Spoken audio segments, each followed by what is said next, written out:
සිළු දෙනාම ආදරෙන් පිළිගන්නවා ගැමිසුන්ත YouTube නාලිකාවට. එහෙනම් අපි යමු වීඩියෝ එකට. මම අද ඔබෙන් ප්‍රශ්නයක් අහන්න කැමතියි. මුදල් කියන්නේ මොකක්ද? කොළ කැබැල්ලක්ද? අංකයක්ද? බැංකුවේ තියෙන ගිණුමක්ද? නැහැ. මුදල් කියන්නේ මිනිස්සුගේ මහන්සිය සහෘදයනි. මුදල් කියන්නේ කාලය. මුදල් කියන්නේ දක්ෂතාවය. ඒ නිසාම මුදල් කියන්නේ බලයක්. එම බලය නිවැරදිව භාවිතා කළොත් ජීවිත ගොඩනගනවා. වැරදි ලෙස භාවිතා කළොත් රටවල් පවා විනාශ කරනවා. එහෙනම් එකතු වෙන්න channel එක subscribe කරලා නැත්නම් channel එක subscribe කරන්න. අපි යමු ඉදිරියට. මම මුලින්ම ඔබට කියන්නම් මුදල් ගැන සමාජයේ තිබෙන වැරදි මත මොනවද කියලා. අද සමාජයේ වැරදි අදහස් කිහිපයක් තියෙනවා. මුදල් කියන්නේ නරක දෙයක්. මුදල් තියෙන මිනිස්සු නරකයි. මුදල් හොයන්නේ පව් කියලා. නමුත් සත්‍ය වෙනස්. මුදල් නරක නැහැ. නරක වන්නේ මුදල් පාවිච්චි කරන මිනිසා. මුදල් කියන්නේ ශක්තියක්. හරියට විදුලිය වගේ. විදුලියෙන් රෝහලක් දුවන්න පුළුවන්. උදාහරණයක් විදිහට පාසලක් දුවන්නත් පුළුවන්. නමුත් වැරදි ලෙස භාවිතා කළොත් ඒ විදුලියම මිනිසෙකු මරන්නත් පුළුවන්.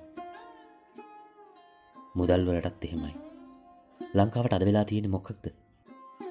ඇත්ත සිදුවීම මම අද ඔබට කියා දෙනවා.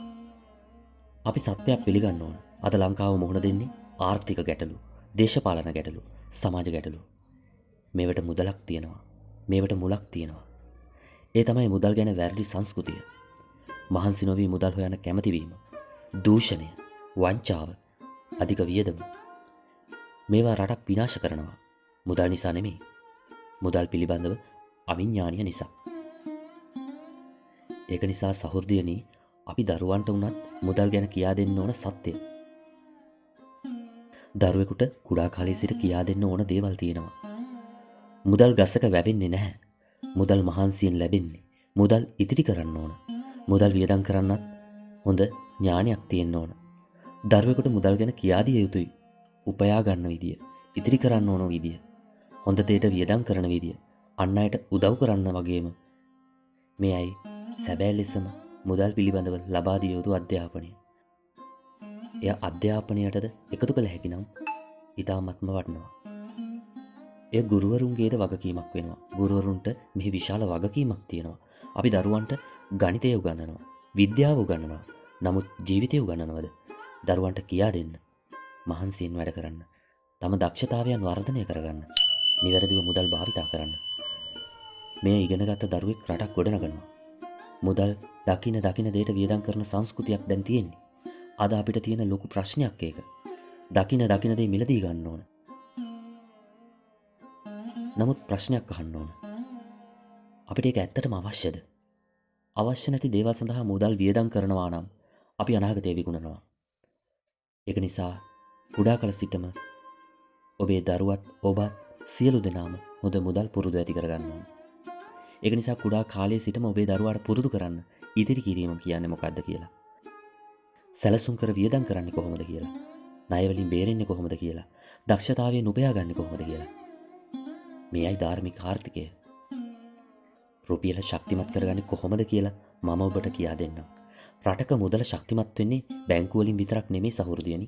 එය ශක්තිමත් වෙන්නේ මිනිසුන්ගේ සංස්කෘතියෙන්. වැඩ කරන ජනතාව, නිෂ්පාදනය, දක්ෂතාවය, අපනයනය.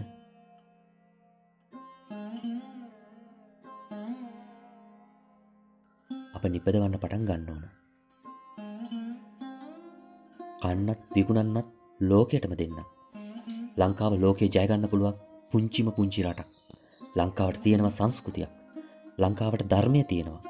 ලංකාවේ මිනිසුන්ගේ දක්ෂතාවයන් තියෙනවා. ස්වභාවික සම්පත් තියෙනවා. නමුත් අපි අමතක කරලා තියෙන්නේ අපේ වටිනාකමයි සහෘදයනි. අවසාන පණිවිඩය වශයෙන් ඔබ සියලු දෙනාටම කියන්නේ මුදල් වලට වහල් වෙන්න එපා. මුදල් ඔබේ සේවකයෙක් කරගන්න. දරුවන්ට කියා දෙන්න. මහන්සි වෙන්න. නිවැරදිව උපයන්න. බුද්ධිමත් ලෙස එය භාවිතා කරන්න කියලා. එදාට හොඳ දරුවන් බිහි වෙනවා. හොඳ සමාජයක් බිහි වෙනවා. හොඳ රටක් බිහි වෙනවා. අපි අදම වෙනස් වෙමු. ලංකාව වෙනස් කරන්න පුළුවන්. නමුත් ඒ වෙනස ආරම්භ වන්නේ අපේ සිතෙන්මයි කියලා මතක තබා ගන්න. වීඩියෝ එක වැදගත් වූවා නම් ගැමිසුවඳ YouTube නාලිකාව subscribe කරන්න, like කරන්න, ඔබේ අදහසත් එක් කරගෙන යන්න. එහෙනම් ගිහින් එන්නම්. සියලු දෙනාටම සුබදායි සතියන්තයක් වේවා.